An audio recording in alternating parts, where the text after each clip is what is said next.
آج ہماری بائبل اور اسلام کورس کی دوسری نشست اور دوسری کلاس ہے۔ آج کی اس نشست میں ہم بائبل کی جو کتب ہیں جن کو ہم نے سورتوں کا نام دیا تھا فقط سمجھنے اور سمجھانے کے لیے، ان کو موضوع بحث بنائیں گے لیکن اختصار کے ساتھ۔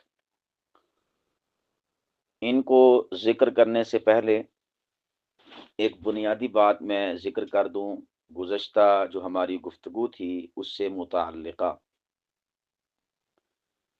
ہم نے یہ دعویٰ کیا تھا کہ یہ جو بائبل ہے کلام مقدس، یا اسی طور پر کتاب مقدس، یا اس کو مقدس نوشتے بھی کہا جاتا ہے فارسی میں، تو یہ خدا کا کلام نہیں ہے۔ خدا کے کلام سے مراد کہ اس کے الفاظ یہ خدا کے نہیں ہیں، بلکہ یہ ترجمہ ہے، ترجمانی ہے۔ تو یہ بات خود بائبل لکھنے والوں نے اور بائبل کو چھاپنے والوں نے بھی بائبل کی ابتدا میں لکھی ہے۔ میں آپ کو اس کی پکچر سینڈ کر دیتا ہوں۔ تو یہ دعویٰ انہوں نے گویا کہ خود تسلیم کر لیا ہمارا کہ یہ خداوند قدوس کا ہو بہو اور من و عن کلام نہیں ہے، بلکہ یہ خدا کی الہام سے انسانوں نے لکھا ہے۔ یہ آپ کے سامنے ایک پکچر آئے گی، جس کے سامنے آ جائے وہ اس کو ری ایکٹ کرے۔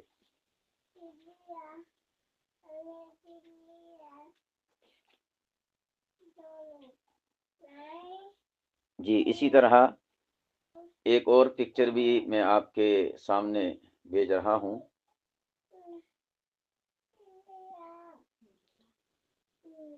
یہ بالکل ابتدائی صفحات ہیں بائبل کے، کلام مقدس کے، کتاب مقدس کے، جہاں سے ابتدا ہو رہی ہے بائبل اور کلام مقدس کی۔ اب آپ پہلی پکچر کو دیکھیں تو اس میں لکھا ہوا ہے کہ پرانا عہد نامہ ان مختلف الہامی کتابوں کا مجموعہ ہے۔ لفظ کیا استعمال کیا؟ الہامی۔ الہام سے مراد یہ ہوتا ہے کہ خدا نے دل میں القاء کیا، خدا نے کتاب میں دل میں ڈالا، تو اس بنا پر ان کتابوں کو لکھا گیا۔ اسی طرح جو دوسرا پیج میں نے آپ کے سامنے بھیجا ہے، اس میں بھی اس بات کو لکھا گیا ہے کہ کلام مقدس روح القدس کی رہنمائی سے لکھا گیا۔ یہ پہلی سطر ہے جہاں پر اوپر موٹا کر کے کلام مقدس لکھا ہوا ہے کہ کلام مقدس روح القدس کی رہنمائی سے لکھا گیا۔ روح القدس سے مراد وہ فرشتہ کہ جو پیغمبروں کے پاس، انبیاء اور رسول اعظام کے پاس وحی لے کر آتا تھا، اس نے الہام کیا، اس نے رہنمائی کی، تو اس بنا پر اس بائبل کو، کلام مقدس کو، کتاب مقدس کو ہم نے تحریر کیا۔ تو گویا کہ اگر کوئی شخص یہ دعویٰ کرے کہ بائبل، کلام مقدس، کتاب مقدس یا مقدس نوشتے یہ خدا کا کلام ہے، تو اس کا دعویٰ خود بائبل کے اندر سے ہی باطل قرار پاتا ہے۔ وہ اس طور پر کہ بائبل لکھنے والوں اور چھاپنے والوں نے خود اس بات پہ اقرار کیا کہ یہ خدا کا کلام روح القدس کی رہنمائی سے لکھا گیا ہے، الہامی طور پر، یعنی لکھنے والے بندے ہیں، اس میں خدا کی باتیں خدا کے لفظوں اور خدا کے کلام کے ساتھ نہیں ہیں۔ باقی اس کے اور بھی شواہد ہیں اندر بائبل میں، وہ ہم اگلی نشستوں کے در انشاءاللہ سمجھنے کی کوشش کریں گے۔ یہاں تک بات سمجھ آ گئی کہ نہیں آ گئی؟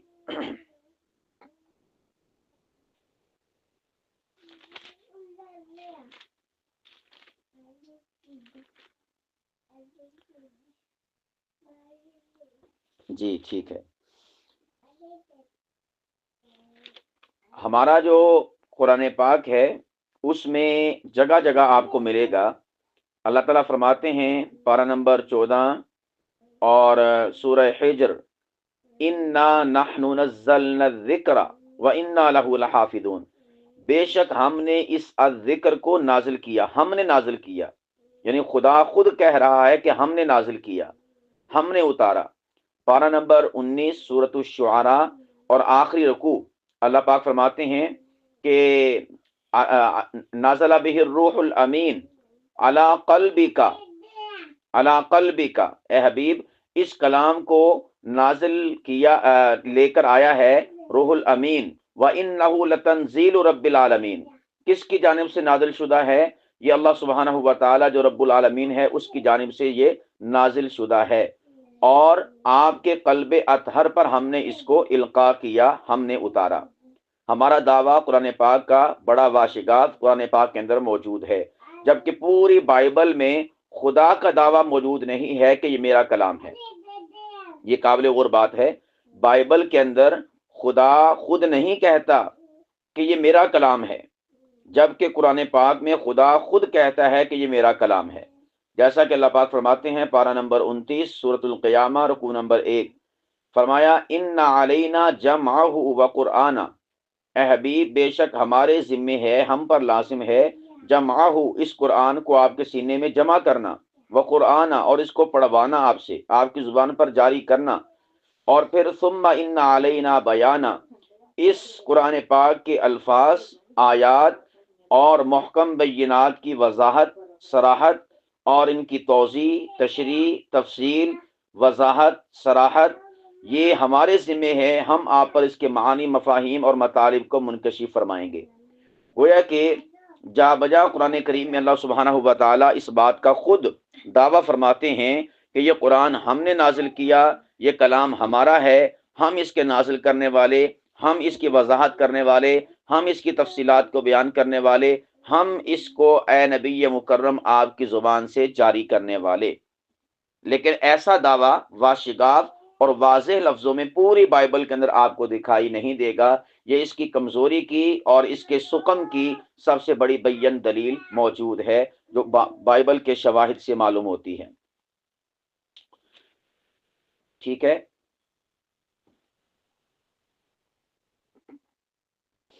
اچھا اب اس کے بعد ہم آگے چلتے ہیں، جو اس میں کتب ہیں۔ سب سے پہلے ہم تورات کو لیں گے۔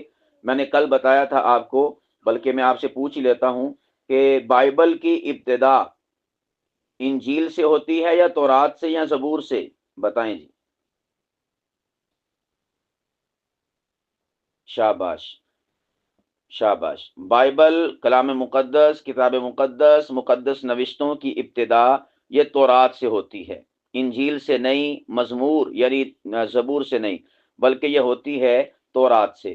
اور پھر اس کے بعد آپ سے ایک اور سوال ہے کہ تورات کی ابتدا تو ہوتی ہے تورات سے، لیکن تورات کی پہلی کتاب جس کو ہم نے سورت کہا تھا اس کا نام کیا ہے بلا؟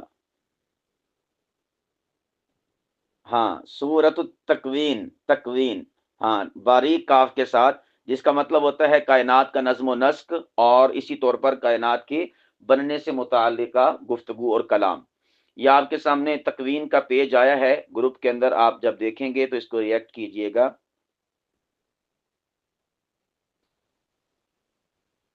جی،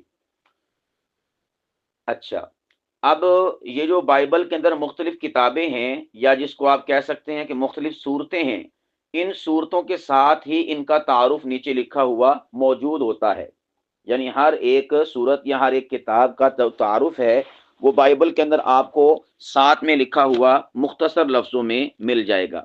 مثال کے طور پر آپ اسی کو دیکھیں، تکوین کو دیکھیں، اس میں لکھا ہوا ہے کہ تکوین کی کتاب کائنات اور انسان کی تخلیق، نیز بنی نو انسان اور برگزیدہ قوم کی ابتدائی تواریخ بیان کرتی ہے۔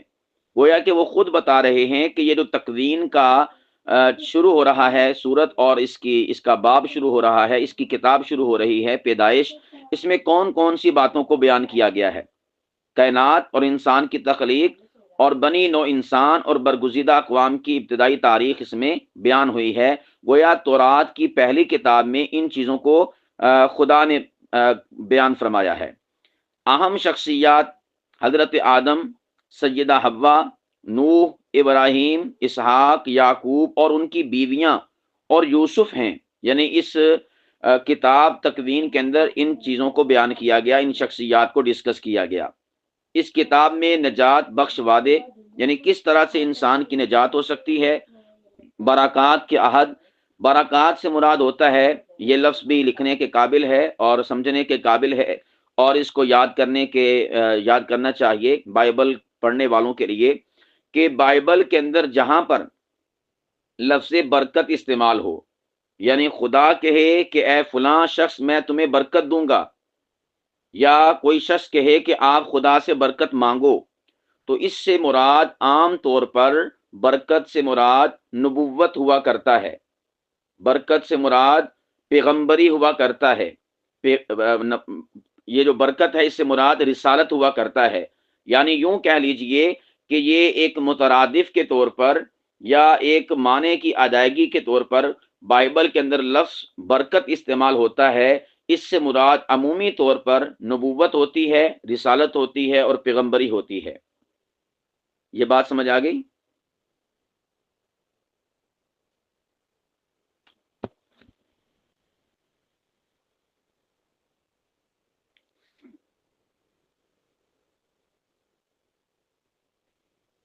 جی ٹھیک ہو گیا۔ یہ اس وجہ سے میں نے آپ کے سامنے عرض کیا کہ جب ہمارے عیسائیوں سے مناظرے ہوتے ہیں، ان سے ڈیبیٹس ہوتی ہیں، تو وہ کہتے ہیں کہ اللہ تعالیٰ نے اسماعیل علیہ السلام کو نبوت نہیں عطا فرمائی، جبکہ ان کے بھائی اسحاق کو اللہ نے نبوت عطا فرمائی۔ ہم کہتے ہیں کہ اسحاق علیہ السلام کو نبوت کیسے اور کہاں عطا فرمائی؟ یعنی وہ اپنے جو جد امجد ہیں بنی اسرائیل کے اسحاق، ان کی نبوت کی بات کرتے ہیں۔ ہمارے جو جد امجد ہیں اسلام کے محمد مصطفیٰ کی اسماعیل، ان کی نبوت کا وہ انکار کرتے ہیں کہ ان کو نبوت نہیں ملی۔ تو ہم ان سے پوچھتے ہیں کہ آپ کی نبوت کا کہاں پر ذکر ہے؟ تو وہ جو بائبل سے جگہ دکھاتے ہیں، اس جگہ پر لکھا ہوتا ہے کہ میں اسحاق کے ساتھ برکت کا وعدہ کرتا ہوں، لفظ برکت استعمال ہوتا ہے کہ اسحاق کے ساتھ میں برکت کا وعدہ کرتا ہوں۔ تو اس سے مراد پھر آگے جا کر وہ ساری چیزیں آنا شروع ہو جاتی ہیں، اور وہ کہتے ہیں کہ برکت سے مراد ہے کہ اللہ نے نبوت کا وعدہ کیا۔ تو ہم کہتے ہیں کہ یہی لفظ اللہ سبحانہ ہوا تعالیٰ نے، یعنی ان کے نزدیک جو یہوہ خدا ہے، ان کے بائبل کے اندر جو خدا ہے، عیسائیوں کا، کرسچنز کا، مسیحیوں کا، یہودیوں کا، اس کا نام ہے یہوہ خدا، یا اسی طور پر الوہیم بھی کہتے ہیں۔ ہم اس کو آگے جا کر ڈسکس کریں گے۔ یہوہ خدا نے اسحاق کے ساتھ برکت کا دعویٰ کیا اور اس کے ساتھ جو ہے وعدہ کیا، تو ہم کہتے ہیں کہ یہی والا لفظ تو اسماعیل علیہ السلام کے لیے بھی اللہ پاک کی ذات نے، یعنی یہوہ خدا نے استعمال کیا کہ یہوہ خدا کے ساتھ میرا برکت کا وعدہ ہے۔ تو تمہاری برکت اگر نبوت دے سکتی ہے تو ہماری برکت جو ہے نبوت نہیں دے سکتی اسماعیل کو؟ تاڑی با جر دیندی تے ساڈی با جر نہیں دیندی ہے گی۔ سمجھے کہ نہیں سمجھے؟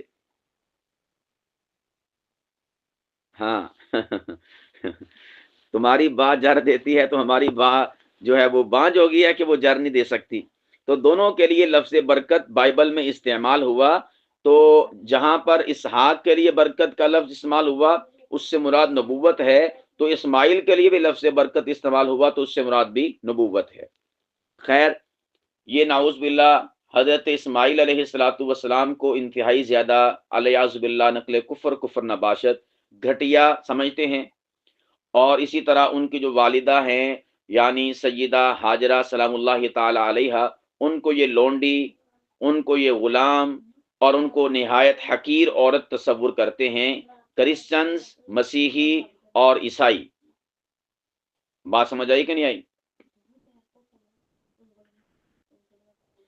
ہاں، تو یہ یعنی جب ان سے گفتگو ہوتی ہے یا اپنی کتابوں میں لکھتے ہیں تو لکھتے ہیں ہاجرہ لونڈی کے بطن سے پیدا ہونے والا اسماعیل، یعنی ازراہ توہین اور ازراہ تنقیس، یہ ان کے لیے لونڈی کا لفظ استعمال کرتے ہیں سیدہ ہاجرہ کے لیے۔ حالانکہ بائبل کے اندر کئی قسم کے شواہد موجود ہیں کہ سب سے بابرکت بیٹا ہی ابراہیم علیہ السلام کا وہ اسماعیل تھا، اور بائبل میں لکھا ہوا ہے کہ پہلوٹا بیٹا، اکلوتا بیٹا، پہلا بیٹا وہ سب سے بابرکت ہوتا ہے۔ تو بائبل میں ہی لکھا ہے کہ اسماعیل علیہ الصلوۃ والسلام ابراہیم کے پہلوٹے بیٹے تھے، پہلے بیٹے تھے، اکلوتے بیٹے تھے۔ اس کے بعد اللہ پاک کی ذات نے حضرت اسحاق علیہ الصلوۃ والسلام حضرت ابراہیم کو عطا فرمائے۔ تو خیر یہ ایک ضمنی طور پر درمیان میں بات آ گئی برکات کے عہد کے ضمن میں۔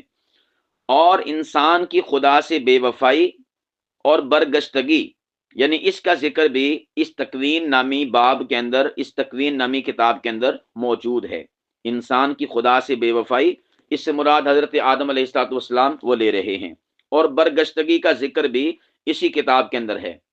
اسی طرح معاشرتی مسائل اور خدا سے برکات کے واقعات اور تذکرے شامل ہیں۔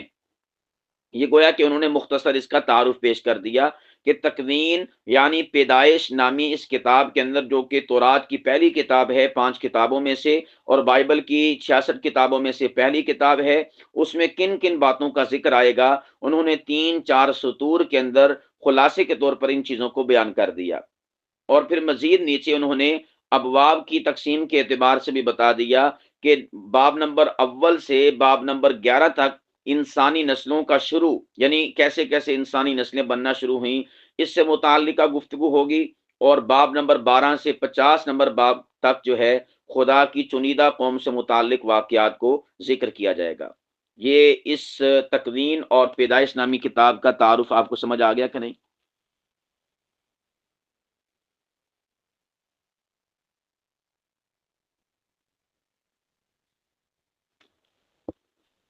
جی ٹھیک ہو گیا۔ اچھا، اب اس کے بعد اس کی دوسری کتاب ہے، اور دوسری کتاب کا نام ہے، اس کا میں آپ کو دوسری کتاب کا پیج بھی سینڈ کر دیتا ہوں تاکہ آپ کے سامنے یوں لگے کہ کتاب آپ کے بالکل سامنے ہے۔ دوسری جو اس کی کتاب ہے اس کا عنوان ہے خروج، اور اس کے اندر، اس کتاب کے اندر اور اس صورت کے اندر خدا کے بندے موسیٰ علیہ الصلوۃ والسلام کی رہنمائی میں بنی اسرائیل کی مصر سے غلامی سے رہائی، اور جو ان سے وعدہ کیا تھا جس زمین کا، یہ پیج آپ کے سامنے آ چکا ہوگا، ری ایکٹ کریں۔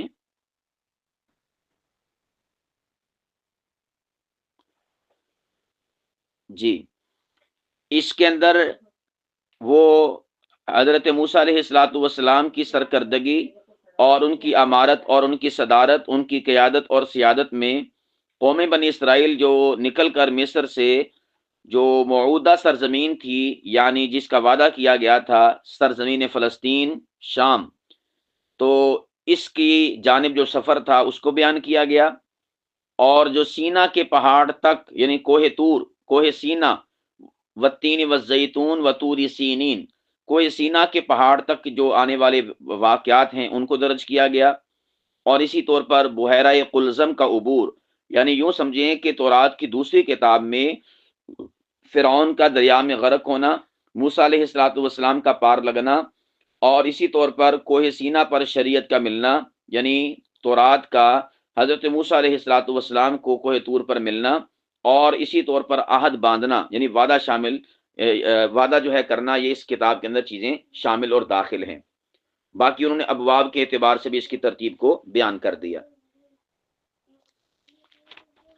یہ اس کی دوسری کتاب کا تعارف آپ کے سامنے آ گیا خلاصے کے طور پر۔ اس کے بعد اس کی تیسری کتاب ہے جس کو احبار کہا جاتا ہے، تورات کی۔ اس تورات کی جو تیسری کتاب ہے احبار، اس کا بھی آپ کے سامنے پیج آ رہا ہے، آپ اس کو دیکھیے گا۔ اس میں عبادت سے متعلقہ، اور اسی طور پر خداوند قدوس کی اطاعت سے متعلقہ، اور اسی طور پر جو مذہبی معاملات ہیں ان سے متعلقہ، جو بنی اسرائیل کے اندر رسوم تھیں، سنن تھیں، عادات تھیں، اور ان کے جو ثقافت اور تہذیب تھی مذہبی لحاظ سے، اس کو بیان کیا گیا ہے اس تیسری کتاب کے اندر، یعنی تیسری صورت کے اندر، جس کو احبار کہا جاتا ہے۔ جس کے سامنے آ گئی ہے وہ اس کو ریئیکٹ کر دے۔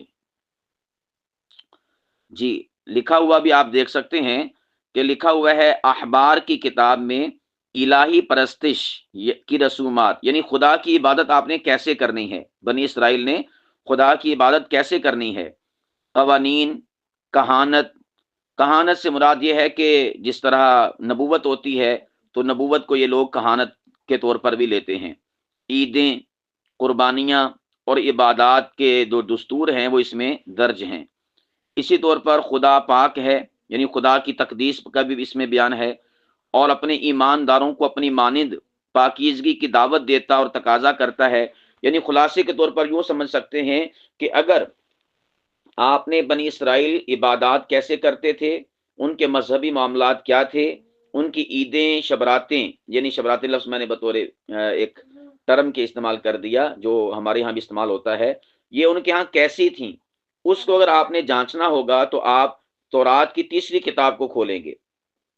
جیسے میں آپ سے پوچھتا ہوں، قرآن پاک کی 114 صورتیں ہیں، اگر 114 صورتوں میں سے ابرہا کے لشکر کا قصہ پڑھنا ہو تو بتائیں کون سی صورت کھولیں گے؟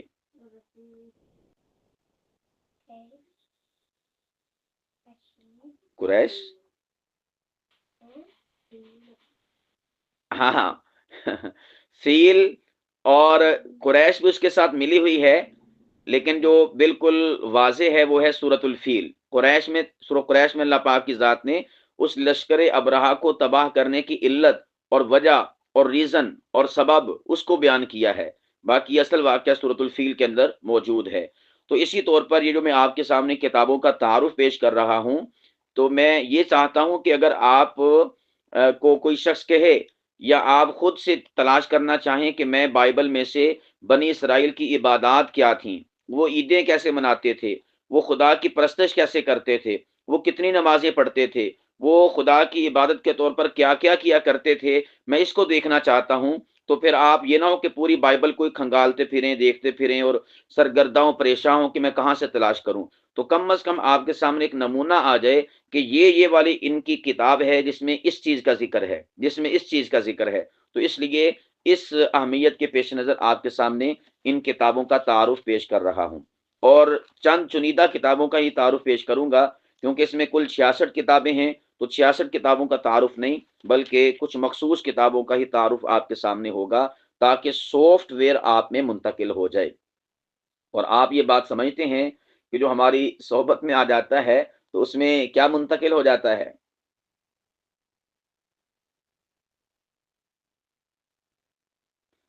ہاں، بس یہی ہم نے کام کرنا ہے کہ آپ نے سافٹ ویئر منتقل کر دینا ہے، اور انشاءاللہ پھر آپ اس فن کے ماہر ہو جائیں گے اللہ سبحانہ و تعالیٰ کی توفیق سے۔ یہ ایک نئی صورت یا نئی کتاب کا ٹائٹل آپ کے سامنے آیا ہے، اس کو ریئیکٹ کیجئے گا۔ جی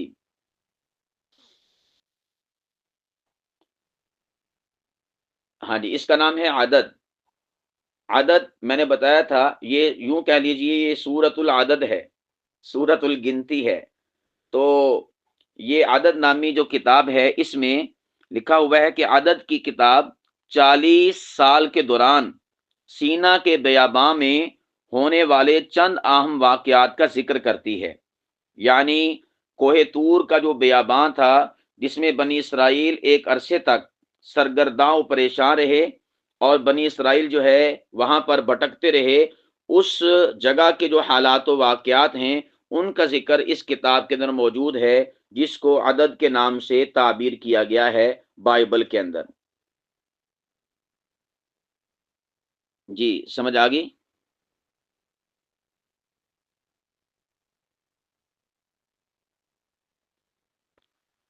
جی ٹھیک ہو گیا۔ اچھا، اس کے بعد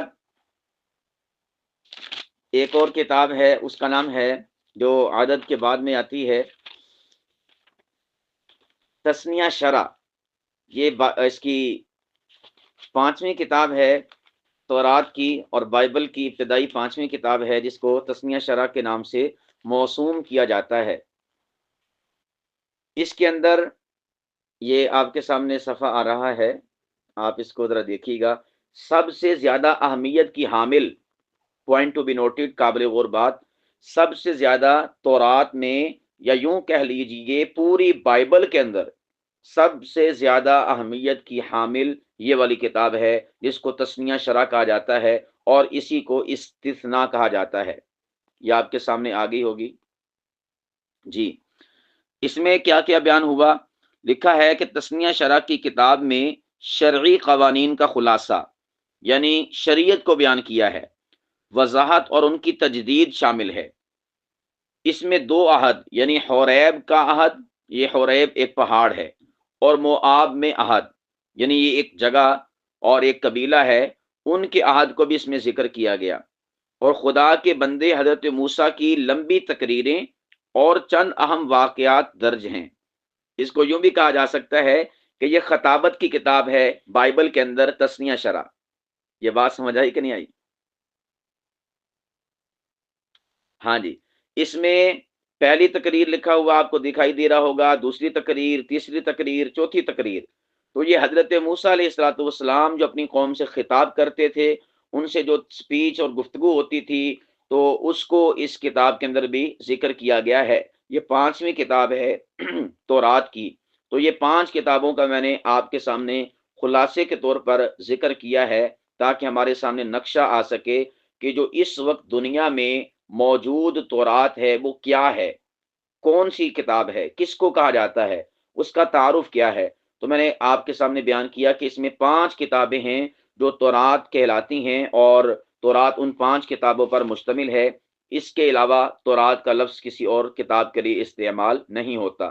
ان میں سے پہلی تکوین، دوسری خروج، تیسری احبار، اور چوتھی عدد، اور پانچویں ہے تسنیہ شرع۔ سمجھ آ گئی؟ جی ٹھیک ہے۔ اچھا، اس کے بعد یہ ایک آپ کے سامنے میں آخری تصویر سینڈ کر رہا ہوں، تورات کی سب سے آخری کتاب تسنیہ شرع کی سب سے آخری صفحے کی اور سب سے آخری باب کی، باب نمبر 34 ہے۔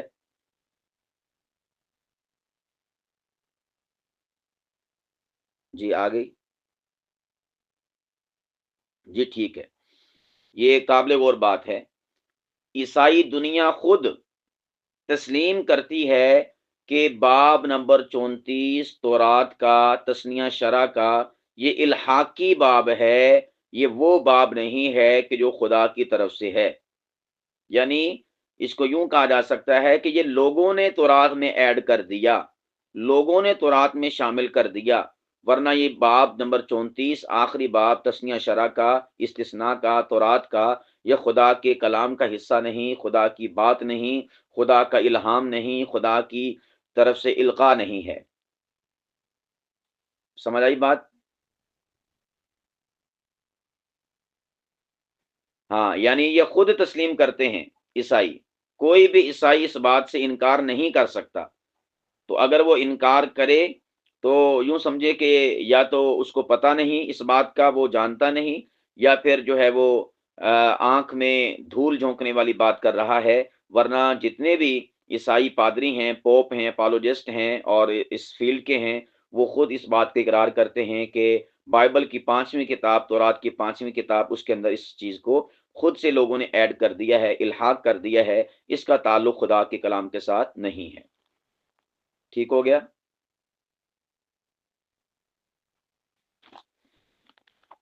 جی اچھا، اس کے بعد کچھ کتابیں ایسی ہیں کہ ان کا تعارف میں آپ کے سامنے نہیں کرواتا، اس بنا پر کہ وہ یوں سمجھے کہ ایک فضول سا ہمارا ٹائم ضائع ہونے والی بات ہوگی، تو اس کی بجائے میں اب جاتا ہوں زبور میں۔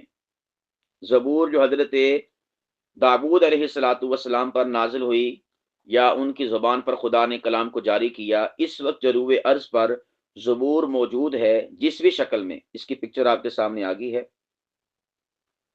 اس کے لیے آپ لفظ دیکھ رہے ہیں، بالکل اوپر ٹائٹل پر وہ لکھا ہوا ہے مزامیر، اور نیچے لکھا ہوا ہے مزمور۔ تو زبور کو مزمور بھی کہتے ہیں، اور مزمور کو زبور بھی کہتے ہیں۔ تو اس وقت جو دنیا میں زبور موجود ہے وہ یہ والی ہے جو میں نے آپ کو سینڈ کی ہے۔ باقی میں اس کی ٹوٹل جو پکچر ہے وہ بھی آپ کو دکھا دیتا ہوں۔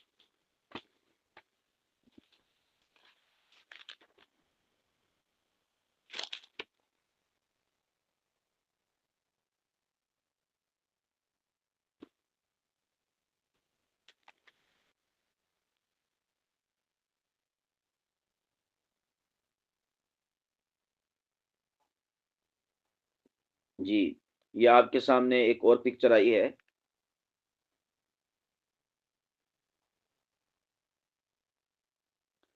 یہ ہے ٹوٹل زبور، مزمور، جو بقول ان لوگوں کے حضرت داؤد علیہ الصلوۃ والسلام پر نازل ہوئی تھی۔ تو اس کے اندر جو ہے جو ٹوٹل ابواب ہیں وہ 150 ہیں، یعنی 150 اس میں ابواب ہیں زبور کے اندر۔ یہ تمام کا تمام کلام زبور کا یہ اشعار پر مشتمل ہے اور غزلوں پر مشتمل ہے۔ اس میں یوں سمجھیے کہ شعر و شاعری کے اوزان موجود ہیں، اس میں نثر کا کلام بالکل بھی موجود نہیں ہے۔ یہ آخری باب کی میں نے پکچر بھی آپ کے سامنے سینڈ کی۔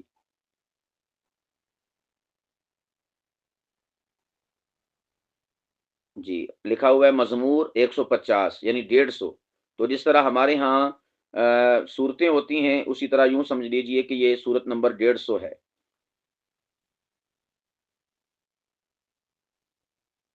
چلیں، یہ اس کا زبور کا مختصر سا تعارف ہو گیا۔ اس کے بعد ایک اور کتاب ہے جسے غزل الغزلیات کہا جاتا ہے، اور یہ ایسی کتاب ہے کہ جس کو بندہ کسی شائستہ اور شستہ اور سنجیدہ محفل میں پڑھ ہی نہیں سکتا، اور اس کو منسوب کیا ہے حضرت سلیمان علیہ الصلوۃ والسلام، جو کہ سیدنا داؤد علیہ الصلوۃ والسلام کے بیٹے ہیں، اللہ کے برگزیدہ پیغمبر اور رسول ہیں، ان کی طرف اس کو منسوب کیا ہے۔ اس میں دنیا جہاں کا وہ فحش کلام موجود ہے کہ الامان والحفیظ سوچا بھی نہیں جا سکتا۔ یہ بات سمجھ آئی کہ نہیں آئی؟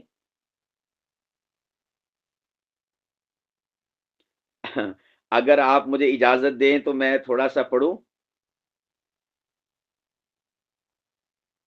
ہاں، جو میں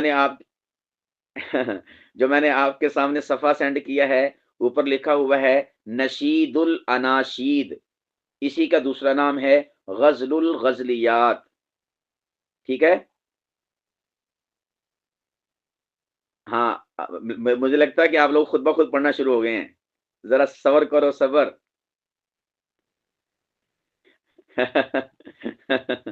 یہ وہی چیز ہے، فیصل آباد میں وابٹا سٹی میں جب ڈاکٹر ذاکر نائک حفظہ اللہ تشریف لائے تھے تو انہوں نے فرمایا تھا کہ اگر مجھے کوئی شخص 1 ارب روپیہ بھی دے اور کہے کہ آپ اس باب کو، اس کتاب کو، یہ والی جو میں نے ابھی سینڈ کی ہے، اس کو مجمع کے سامنے کھڑے ہو کر پڑھ دو تو میں 1 ارب ٹھکرا دوں گا، مگر میں غیرت مند ہوں، حیا مند ہوں، اس کو نہیں پڑھ سکتا۔ ٹھیک ہے؟ ہاں جی، اب دیکھیں باب اول، نشید الاناشید از سلیمان۔ نشید اول سنیں۔ ہائے وہ مجھے اپنے منہ کے بوسوں سے چومے۔ ٹھیک ہے، کیونکہ تیرا عشق میں سے بہتر ہے۔ میں کہتے ہیں شراب کو، یعنی وہ کہتا ہے نعوذ باللہ کہ مجھے شراب نہ پلاؤ میری جانم، مجھے شراب نہ پلاؤ، بلکہ مجھے اپنے منہ کے بوسے دو، میں تمہارے منہ کے بوسے لینا چاہتا ہوں، اسے پینا چاہتا ہوں، اسے چومنا چاہتا ہوں۔ ٹھیک ہے؟ ہاں، تیرے عطر کی خوشبو لطیف ہے، تیرا نام بہائے ہوئے تیل کی مانند ہے، یعنی تیرا نام ہے جتنا تیل نہیں جا رہا ہوں تو پچھوں اپنا نام ہی چھڈی جا رہا ہوں۔ اسی سبب سے کمواریاں تجھ پہ عاشق ہیں، مجھے اپنے پیچھے کھینچ لے، آؤ ہم دوڑیں، بادشاہ مجھے اپنے کمروں میں لے آیا ہے۔ ایک کمرے سے پہنچ گئے نے۔ ٹھیک ہے، ہم تجھ میں شادمان اور مسرور ہوں گی۔ وہ لڑکیاں کہہ رہی ہیں کہ بادشاہ سلامت ہمیں اپنے کمرے میں لے آیا ہے، ہم تجھ میں شادمان اور مسرور ہوں گی، یعنی خوب انجوائے کریں گی۔ ہم میں کی نسبت تیرے عشق کا زیادہ تذکرہ کریں گی، یعنی ایک طرف شراب، ایک طرف بادشاہ سلامت آپ کا عشق، آپ کی محبت، آپ کا دل کو لبھانا، آپ کا پیار کرنا۔ ٹھیک ہے، کہتے ہم شراب کو نہیں یاد کریں گی، ہم آپ کے عشق کو یاد کریں گی۔ ٹھیک ہے، ہاں تجھ سے عشق رکھنا کیا ہی مرغوب ہے، یعنی کتنی رغبت والی چیز ہے تجھ سے پیار کرنا، تجھ سے عشق کرنا۔ اور میں کہتا ہوں کہ انتہا ہے، بلکہ آپ یوں کہہ سکتے ہیں کہ یہ جو ہمیں سوشل میڈیا پر یا دیگر کتابوں میں شعر و شاعری ملتی ہے نا، وہ تو کچھ بھی نہیں ہے۔ وہ لفظ تو میں کہتا ہوں کہ اس کے سامنے چراغ کی حیثیت رکھتے ہیں۔ اگر کوئی شخص پڑھنا چاہے کہ عشق کیا ہوتا ہے، محبت کیا ہوتی ہے، پیار کیا ہوتا ہے، تو دلی وارفتگی کیا ہوتی ہے، اور دلی اپنائیت کیا ہوتی ہے، وہ اس کتاب کو پڑھ لے، نشید الاناشید کو، غزل الغزلیات کو، اسے جو ہے ڈیپلی طور پر سمجھ آئے گا کہ عشق کیا ہوتا ہے۔ ٹھیک ہے؟ ہاں جی جی، اب میں تو اگلا جو اس کا ساتھ والا حصہ ہے وہ پڑھتا ہوں۔ ہائے ہائے، توجہ ہے کہ نہیں؟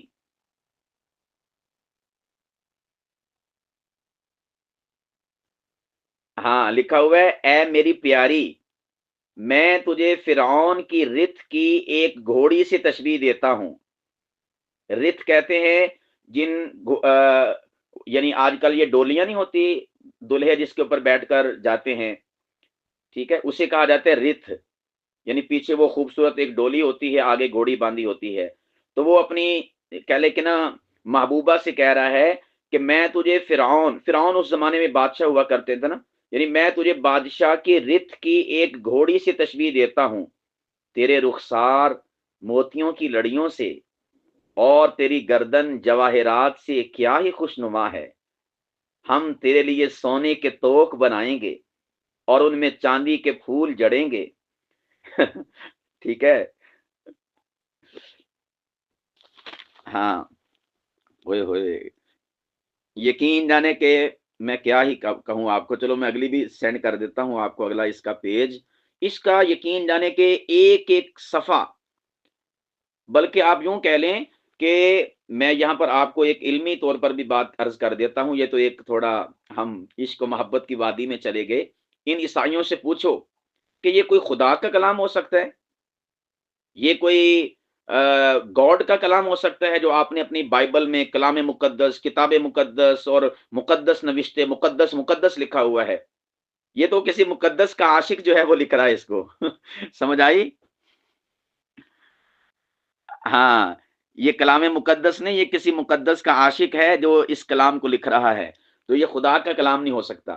اب یہ آپ کے سامنے ایک اور صفحہ آیا ہے، بلکہ بالخصوص حارث حذیفی حافظہ اللہ، میں کہوں گا کہ ان عیسائیوں سے کہیے، ان بائبل کے نام لیواؤں سے کہیے کہ پوری بائبل کو چھوڑو، ذرا عوام کے سامنے سوشل میڈیا پر آ کر بائبل کی کتاب نشید الاناشید، بائبل کی کتاب غزل الغزلیات، اس کے ابتدائی ایک سے دو باب پڑھ کے سنا دو اور کہہ دو کہ یہ خدا کا کلام ہے، ہم آپ کو مان جائیں گے۔ سمجھ آئی بات کہ نہیں؟ ہاں، آنکھ اڑاتے آ میدان، ہمت کرو ذرا سوشل میڈیا تے آ کے نا انہاں لفظاں نو پڑھو، انہاں لفظاں نو بولو، تے نال اے بھی آکھو کہ اے ماشاءاللہ کتاب مقدس سے موجود نے، اے کلام مقدس سے موجود نے، اے بائبل شریف سے موجود نے۔ کسی دی جرت نہیں ہوئے گی، بلکہ میں کہتا ہوں جتنی بھی عیسائیوں کی، پادریوں کی، اور جتنے بھی ان کے پوپ ہیں، اپالوجسٹ ہیں، ان کی جتنی ویڈیوز موجود ہیں پوری یوٹیوب پر، فیس بک پر، کوئی ایک بھی ویڈیو نہیں ایسی ہو سکتی جس میں نشید الاناشید اور غزل الغزلیات پر انہوں نے کوئی ویڈیو بنائی ہو، اس پر کوئی لیکچر دیا ہو۔ بلکہ ان سے کہیں کہ بٹھاؤ اپنے چرچ میں، کلیسا میں، اور اپنے معبد خانے میں اپنی بیٹیوں کو، اپنی بہنوں کو، اور ان کے سامنے جو ہے یہ والے ذرا اشعار کی تفسیر اور تشریح کر کے بتاؤ۔ سمجھ رہے ہیں بات کو کہ نہیں؟ ہاں، ان سے کہو کہ ہمت ہے تو ان اشعار کی جو ہے، ان خدا کے کلام کی، ان کے نزدیک خدا کا کلام ہے نا، اس خدا کے کلام کی تشریح کر کے دکھائیں۔ اب جو میں نے انڈر لائن کی ہے یہ والا صفحہ جو آپ کو میں نے ابھی سینڈ کیا ہے، امید ہے کہ آپ نے مجھ سے پہلے پڑھ لیا ہوگا۔ اچھا چلے سنیں پھر، لکھا ہوا ہے، ٹھیک ہے، لکھا ہوا ہے، جو میری چھاتیوں کے درمیان پڑا رہتا ہے، یعنی ایک محبوبہ ہے، ایک لڑکی ہے، وہ اپنے محبوب کا ذکر کر رہی ہے کہ وہ میرا جو محبوب ہے نا وہ میری چھاتیوں کے درمیان پڑا رہتا ہے۔ سمجھ آگے؟ میرا محبوب میرے لیے عین جدی کے پاکستانوں میں، یعنی یہ ایک باغ تھا اس زمانے کے اندر، تو اس کا ذکر کر رہے ہیں۔ حنا کا ایک گلدستہ ہے، یعنی حنا کہتے ہیں مہندی والے جو پودا ہے اس کو۔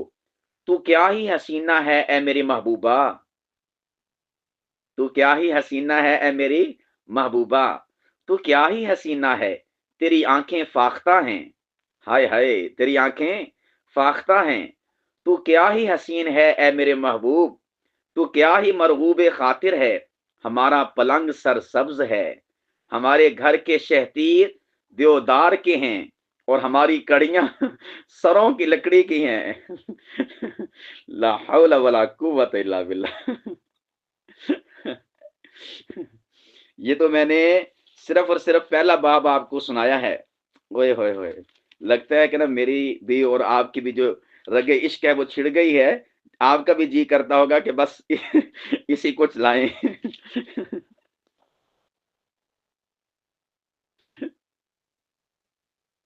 ہاں جی ہاں جی بالکل،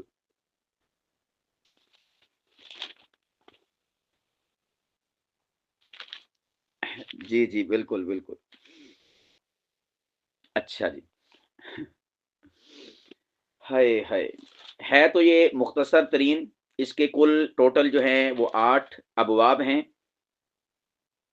اللہ اکبر، ہوئے ہوئے ہوئے ہوئے، میرے پیارو ایک میں آخری آپ کو سینڈ کرتا ہوں، آپ لگائیں گے کانوں کو ہاتھ، یعنی ہوئے ہوئے ہوئے، دیکھیں محبوبہ کے بارے میں اس قسم کے الفاظ کہنا چلو بنتا ہے، جچتا ہے، محب اپنے محبوبہ سے یہ الفاظ کہے، سمجھ رہے بات کو کہ نہیں؟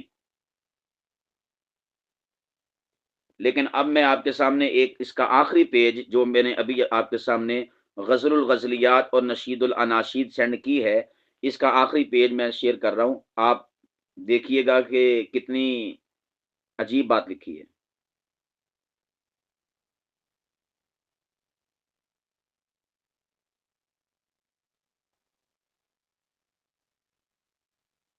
جس کے پاس آ جائے وہ ریئیکٹ کرے۔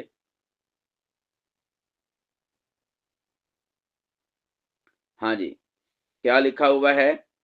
لکھا ہوا ہے زمیمہ، ہماری ایک چھوٹی بہن ہے، ابھی اس کی چھاتیاں نہیں اٹھیں، سن رہے ہیں؟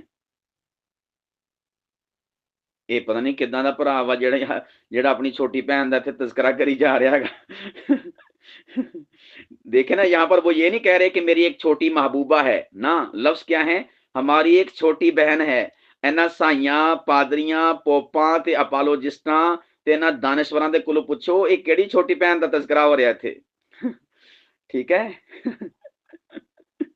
لکھا ہوا ہے جس روز اس کی بات چلے تو ہم اپنی بہن کے لیے کیا کریں؟ ٹھیک ہے، آگے کیا لکھا ہوا ہے؟ جس روز اس کی بات چلے تو ہم اپنی بہن کے لیے کیا کریں؟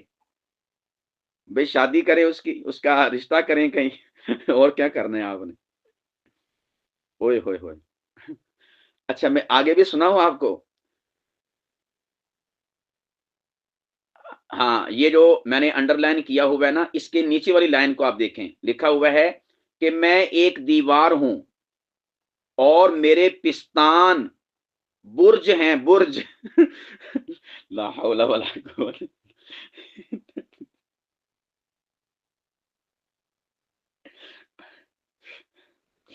سمجھ نہیں آتی، برج الخلیفہ تو آج بنا ہے، یہ بائبل میں برج الخلیفہ کہاں سے آ گیا؟ یعنی وہ وہ کہہ رہے ہیں کہ غٹ غٹ پستان ہیں، بڑے بڑے پستان ہیں۔ انا للہ و انا الیہ راجعون، لا حول ولا قوت الا باللہ، توبہ توبہ، ہے۔